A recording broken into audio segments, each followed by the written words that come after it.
कहानी के पिछले भाग में हमने सुना कि चंदर पांडुलिपि को टाइप कराने किसी ईसाई महिला के घर जाता है, जहां उसकी मुलाकात पम्मी और बर्टी से होती है और वो टाइप करा के वहां से निकल जाता है। अब आगे।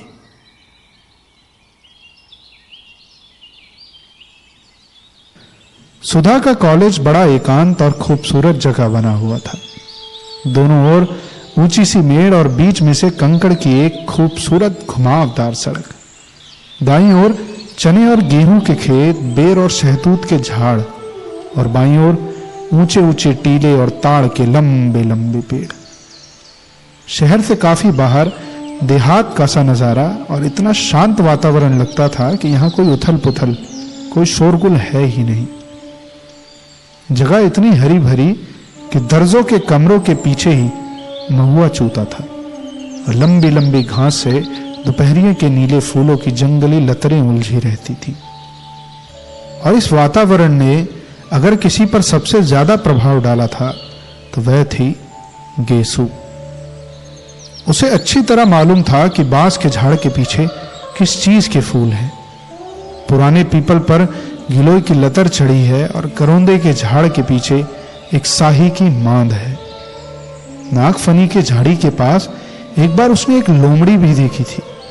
शहर के एक मशहूर रईस साबिर हुसैन काजमी की वह सबसे बड़ी लड़की थी। उसकी मां, जिन्हें उसके पिता अदन से ब्याह कर लाए थे, शहर की मशहूर शायरा थी। हालांकि उसका दीवान छपकर मशहूर हो चुका था, मगर वह किसी भी बाहरी आदमी से कभी नहीं मिलती जुलती थी। उनकी सारी दुनिया अपने पति और अपने बच्चों तक सीमित थी। उन्हें शायराना नाम रखने का बहुत शौक था। अपनी दोनों लड़कियों का नाम उन्होंने गेसु और फूल रखा था और अपने छोटे बच्चे का नाम हसरत। हाँ, अपने पति देव साबिर साहब के हुक्के से बेहद चिढ़ती थी और उनका नाम उन्होंने रखा था आतिश फिजा। घास फूस लतर और शायरी का शौक गेसु ने अपनी मां से विरासत में पाया था। किस्मत से उसका कॉलेज भी ऐसा मिला जिसमें दर्जों की खिड़कियों से आम की शाखें झांका करती थी। इसलिए हमेशा जब कभी मौका मिलता था, क्लास से भागकर गेसु घास पर लेटकर सपने देखने की आदी हो गई थी। क्लास के इस महाभिनिष्क्रमण और उसके बाद लतरों की छाव में जाकर ध्यान योग की साधना में उसकी एकमात्र साथिन थी सुधा। आम की घनी छाव में हरी हरी धूप में दोनों सिर के नीचे हाथ रखकर लेटी रहती और दुनिया भर की बातें करती। बातों में छोटी सी छोटी और बड़ी से बड़ी किस तरह की बातें करती थी, यह वही समझ सकता है जिसने कभी दो अभिन्न सहेलियों की एकांत वार्ता सुनी हो। गालिब की शायरी से लेकर उनके छोटे भाई हसरत ने एक कुत्ते का पिल्ला पाला है, यह गेसु सुनाया करती थी। और शरद के उपन्यासों से लेकर यह कि उनकी मालिन ने गीलट का कड़ा बनवाया है, यह सुधा बताया करती थी। दोनों अपने अपने मन की बातें एक दूसरे को बता डालती थी और जितना भावुक, प्यारा, अनजान और सुकुमार दोनों का मन था, उतना ही भावुक और सुकुमार दोनों की बातें। हाँ, भावुक सुकुमार दोनों ही थी, लेकिन दोनों में एक अंतर था। गेसु शायर होते हुए भी इसी दुनिया की थी और सुधा शायर न होते हुए भी कल्पना लोक की थी। गेसु अगर झाड़ियों में से कुछ फूल चुनती तो उन्हें सूंघती, उन्हें अपनी चोटी में सजाती और उन पर चंद शेर कहने के बाद भी उन्हें माला में पिरोकर अपनी कलाई में लपेट लेती। सुधा लतरों के बीच में से सिर रखकर लेट जाती और निर्निमेष पलकों से फूलों को देखती रहती और आंखों से न जाने क्या पीकर उन्हें उन्हीं की डालों पर फूलता हुआ छोड़ देती। गेसु हर चीज का उचित इस्तेमाल जानती थी। किसी भी चीज को पसंद करने या प्यार करने के बाद उसका क्या उपयोग है, क्रियात्मक यथार्थ जीवन में उसका क्या स्थान है, यह गेसु खूब समझती थी। लेकिन सुधा किसी भी फूल के जादू में बंध जाना चाहती थी, उसी की कल्पना में डूब जाना जानती थी। लेकिन उसके बाद सुधा को कुछ नहीं मालूम था। गेसु की कल्पना और भावुक सूक्ष्मता शायरी में व्यक्त हो जाती थी, अतः उसकी जिंदगी में काफी व्यवहारिकता और यथार्थ था। लेकिन सुधा, जो शायरी लिख नहीं सकती थी, अपने स्वभाव और गठन में खुद ही एक मासूम शायरी बनकर रह गई थी। वह भी पिछले 2 साल में तो सचमुच ही इतनी गंभीर, सुकुमार और भावमयी बन गई थी कि लगता था कि सुर के गीतों से उसके व्यक्तित्व के रेशे बुने हुए हैं। लड़कियां गेसु और सुधा के स्वभाव और उनकी अभिन्नता से वाकिफ थी, और इसलिए जब आज सुधा की मोटर आकर साहिबान में रुकी और उसमें से सुधा और गेसु हाथ में फाइल लिए उतरी, तो कामिनी ने हंसकर प्रभा से कहा, लो, सूरज की जोड़ी आ गई। सुधा ने सुन लिया, मुस्कुराकर गेसु की ओर, फिर कामिनी और प्रभा की ओर देखकर हंस दी।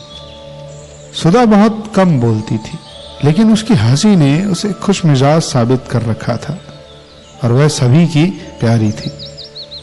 प्रभा ने आकर सुधा के गले में बांह डालकर कहा, केसु बानो, थोड़ी देर के लिए सुधारनी को हमें दे दो, जरा कल के नोट्स उतारने हैं इनसे पूछकर। गेसु हंसकर बोली, उसके पापा से तय कर ले, फिर तू जिंदगी भर सुधा को पाल पोस, मुझे क्या करना है।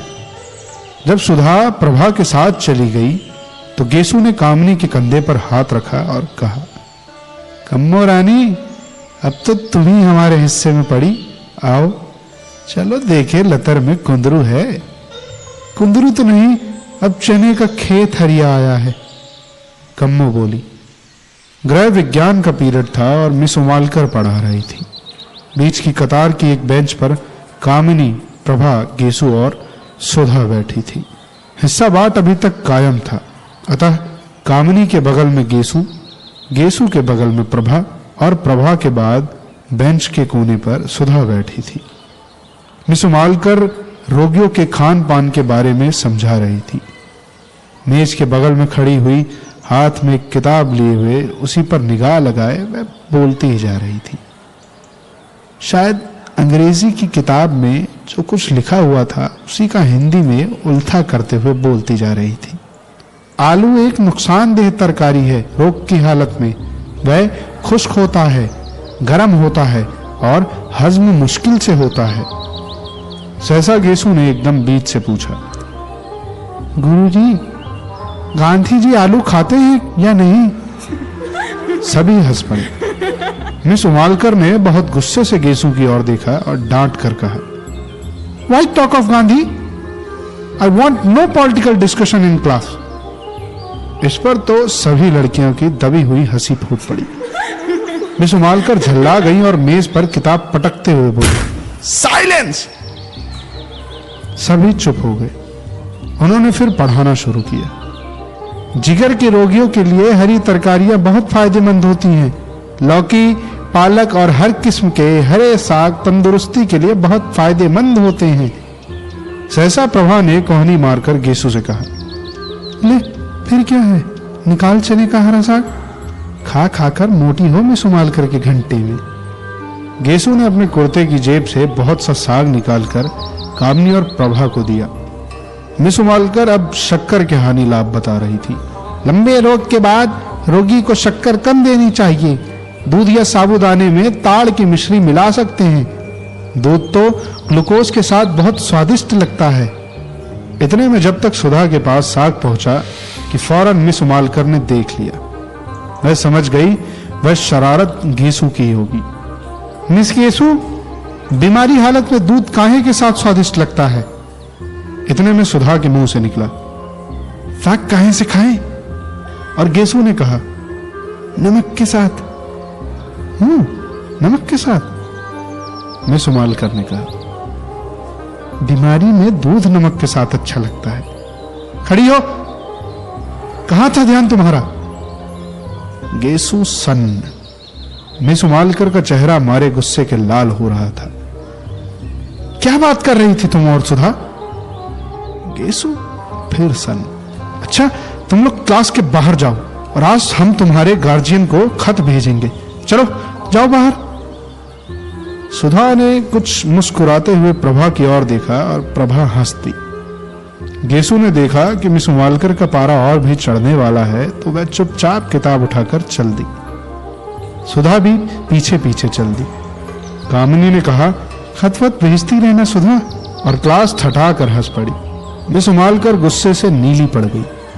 क्लास अब खत्म होगा, और रजिस्टर उठाकर चल दी। गेसु अभी अंदर ही थी कि वह बाहर चली गई, और उनके जरा दूर पहुंचते ही गेसु ने बड़ी अदा से कहा, बड़े बेआबरू होकर तेरे कूचे से हम निकले। और सारा क्लास फिर हंसी से गूंज उठा। लड़कियां चिड़ियों की तरह फुर्र हो गईं और थोड़ी ही देर में सुधा और गेसु बैडमिंटन फील्ड के पास वाले छतनार पाकड़ के नीचे लेटी हुई थी।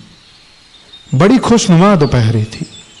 खुशबू से लदे हल्के हल्के झोंके गेसु की ओढ़नी और गरारे की सिलवटों से आंख में चोली खेल रहे थे। आसमान में कुछ हल्के रुपहले बादल उड़ रहे थे और जमीन पर बादलों की सांवली छायाएं दौड़ रही थी। घास के लंबे चौड़े मैदान पर बादलों की छायाओं का खेल बड़ा मासूब लग रहा था। जितनी दूर तक छां रहती थी उतनी दूर तक घास का रंग गहरा काही हो जाता था, और जहां जहां बादलों से छनकर धूप बरसने लगती थी वहां वहां घास सुनहरे घानी रंग की हो जाती थी। दूर कहीं पर पानी बरस रहा था और बादल हल्के होकर खरगोश के मासूम स्वच्छंद बच्चों की तरह दौड़ रहे थे। सुधा आंखों पर फाइल की छां किए हुए बादलों की ओर एकटक देख रही थी। गेसु ने उसकी ओर करवट बदली और उसकी वेड़ी में लगे हुए रेशमी फीते को उंगली में उमेटते हुए एक लंबी सी सांस भरकर कहा, बादशाहों की मुअत्तर ख्वाब गाहों में कहा, वह मजा जो भीगी भीगी घास पर सोने में है। मुतमईन बेफिक्र लोगों की हंसी में भी कहा, लुत्फ जो एक दूसरे को देखकर रोने में है। सुधा ने बादलों से अपनी निगाह नहीं हटाई, बस एक करुण सपनीली मुस्कुराहट बिखेर कर रह गई। क्या देख रही है सुधा? गेसु ने पूछा। बादलों को देख रही हूं, सुधा ने बेहोश आवाज में जवाब दिया। गेसु उठी और सुधा की छाती पर सिर रखकर बोली, कैफ बरदोश बादलों को न देख, बेखबर तू न कुचल जाए कहीं। और सुधा के गाल में जोर की चुटकी काट ली। हाय रे, सुधा ने चीख कर कहा और उठ बैठी। वाह, कितना अच्छा शेर है। किसका है? पता नहीं किसका है, गेसु बोली, लेकिन बहुत सच है सुधी। आसमां के बादलों के दामन में अपने ख्वाब टांक लेना और उनके सहारे जिंदगी बसर करने का ख्याल है तो बड़ा नाजुक, मगर रानी बड़ा खतरनाक भी है। आदमी बड़ी ठोकरें खाता है। इससे तो अच्छा है कि आदमी को नाजुक ख्याली से साबिका ही न पड़े। खाते पीते हंसते बोलते आदमी की जिंदगी कट जाए। सुधा ने अपना आंचल ठीक किया और लटों में से घास के तिनके निकालते हुए कहा, गेसु, अगर हम लोगों को भी शादी ब्याह के झंझट में न फंसना पड़े और इसी तरह दिन कटते जाए तो कितना मजा आए। हंसते बोलते, पढ़ते लिखते, घास में लेट कर बादलों से प्यार करते हुए कितना अच्छा लगता है। लेकिन हम लड़कियों की जिंदगी भी क्या। मैं तो सोचती हूँ गेसु, कभी ब्याह ही न करूं। हमारे पापा का ध्यान कौन रखेगा? गेसु थोड़ी देर तक सुधा की आंखों में आंखें डालकर शरारत भरी निगाहों से देखती रही और मुस्कुरा कर बोली, अरे अब ऐसी भोली नहीं हो रानी तुम। ये शबाब, ये उठान और ब्याह नहीं करेंगी, जोगन बनेंगी। अच्छा चल हट बेशरम कहीं की। खुद ब्याह करने की ठान चुकी है तो दुनिया भर की क्यों तहमत लगाती है। मैं तो ठान ही चुकी हूं, मेरा क्या। फिक्र तो तुम लोगों की है कि ब्याह नहीं होता तो लेटकर बादल देखती हैं। गेसु ने मचलते हुए कहा। अच्छा अच्छा। गेसु की ओढ़नी खींचकर सिर के नीचे रखकर सुधा ने कहा, क्या हालत है तेरे अख्तर मियां की। मंगनी कब होगी तेरी? मंगनी क्या, किसी दिन हो जाए, बस फूफी जान के यहाँ आने भर की कसर है। वैसे अम्मी तो फूल की बात उनसे चला रही थी, पर उन्होंने मेरे लिए इरादा जाहिर किया। बड़े अच्छे हैं, आते हैं तो घर भर में रोशनी छा जाती है। गेसु ने बहुत भोलेपन से गोद में सुधा का हाथ रखकर उसकी उंगलियां चिटकाते हुए कहा, वे तो तेरे चचा जात भाई है ना, तुझसे तो पहले उनसे बोल चाल रही होगी?